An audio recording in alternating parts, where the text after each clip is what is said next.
So yesterday I was in the supermarket. I was in a place called Tesco's in the UK. You guys in the UK know what Tesco's is. It's like your Target, I guess, or wherever your supermarket is in America or wherever you are in the world. But as I was in there with my wife, we was buying some stuff because we was in London at the time. This was yesterday. And as we was buying some stuff, I saw a lady. This lady had a small shopping basket with food inside of it. She had a few items, 5 or 6 items in this shopping basket. And me and my wife had a shopping trolley. And as she walked past, she was looking at a few tins. I heard God say to me, pay for her shopping. About 20 seconds after that, my wife said to me, she looked at me, she said, Robert, I think God is saying we should buy that woman shopping. And I said to her, wow, God just said that to me as well, to pay for her shopping. So what happened is that my wife went and approached the lady and said to her, you know, I'm a believer, I'm a Christian, and God said to me and my husband that we should pay for your shopping. Now this woman, she started to say, no, you don't have to pay for my shopping. No, I don't need the help. No, it's okay. You don't need to buy it for me. I'm all right. And basically she was saying, you know, I've been brought up to be independent. I don't need anybody's help. That's what she was saying. And obviously we know that that's straight pride, okay? She was very, very prideful.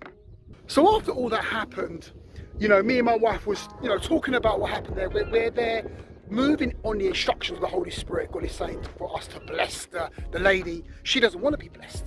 She doesn't want to receive. And then I was speaking to my wife and showing her that, you know, you need to be able to receive, okay? Receiving is a gift. Receiving is not an easy thing to do. Now you're probably thinking to yourself, why am I saying all of this? It's pretty simple, okay? It's quite deep as well. But we are coming into a time of scarcity. High inflation rates, wages not going up with inflation, people being laid off or not enough money coming in, and high food prices, high interest rates, and all that stuff there. So everything is going up, up, up.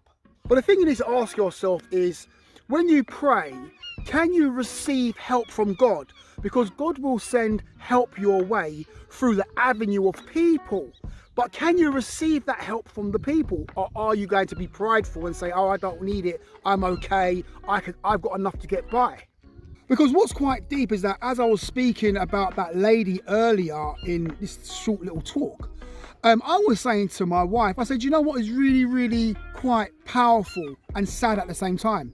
It's that if she said to my wife and to myself, you know, yes, please, can you buy my shopping? See, what me and my wife would have done, we would have said, get rid of your shopping basket, get a trolley, put all the food you need in the trolley, okay? Buy what you need. And then we would have paid for that.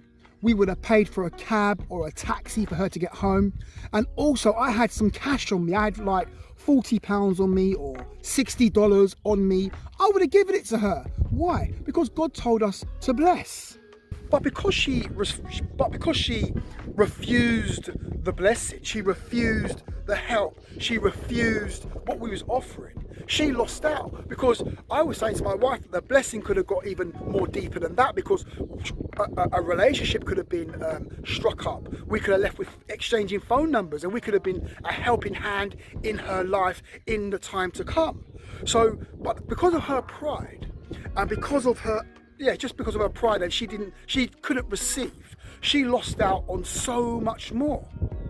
This is the reason why I'm saying to you guys that we are coming to a time where you're going to pray and ask God for resources. You're going to ask God for help, financial help, bills to be paid. You need help to get your petrol, your diesel, or your gas. You need help with some bills, to pay some bills, and God's going to send the help. But are you going to be able to receive it, or is pride going to get in the way and stop you from receiving from God? And this is what happens a lot.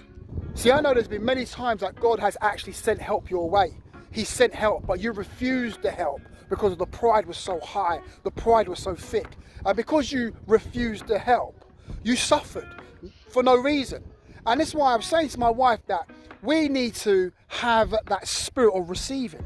We need to have that gift of receiving. We have to make sure the pride is put aside. So that we can receive. If someone came up to you and said, you know what, God told me to give you $2,000, and it's a stranger on the street, will you be able to receive it? If you are in shopping, or you are at the petrol station or the gas station, and someone comes up to you out of the blue and says, God, can I pay for your gas? Can I pay for your petrol? Can I pay for your shopping? Can I help you with a few bills? When that happens, can you receive it? Will you be able to receive help from that person? Because God could be speaking through them to help you. God could be sending an angel your way to help you. And who knows how deep that help could be? Because that person could answer all the problems that you're going through. They may have the power. God may have sent a person with the power to answer all your prayers that you've been praying for the past 2, 5, 10 years. That person with that divine appointment has the resources. God has sent that person with the resources to answer all your prayers, to deal with all the issues you're going through that one person. But are you able to receive, or is pride going to get in the way? Because we're coming into a time where things are going to get a little bit tight, a little bit crazy, and we need to be able to receive from the kingdom. We need to be able to receive the help through the people that God sends our way. Let me tell you, as Brother Robert, I'm receiving everything. If someone comes up to me and says, can I pay your phone bill? Yes, you can pay my phone bill. Can I give you £1,000? Yeah, you can give me £1,000. God sent me to help you in this area. Okay, thank you. Can you help me, please? Because let me tell you something. I'm receiving anything that God has for me. I'm not going to be putting up any barriers of pride. I'm not going to be putting up any barriers that's going to stop God from moving in my life and giving me and my family what we need in our times of need. I'm not going to be disregarding people. I'm not going to be turning my back and saying, no, it's okay, I don't need your help, I'm okay. No. I'm receiving. So don't let pride get in the way of your blessing. Don't let pride get in the way of your blessing. I remember one of my pastors gave me a book by T.D. Jakes about 15 years ago, and the book was called Can You Stand to Be Blessed? Can you stand to be blessed? We want God to bless us, but when God sends the blessing, we don't receive the blessing because our mindset is not in a position to receive. So we have to have a mindset, a spirit, a lifestyle that's ready to receive what God has for us. Obviously we use discernment, obviously, but you understand what I mean.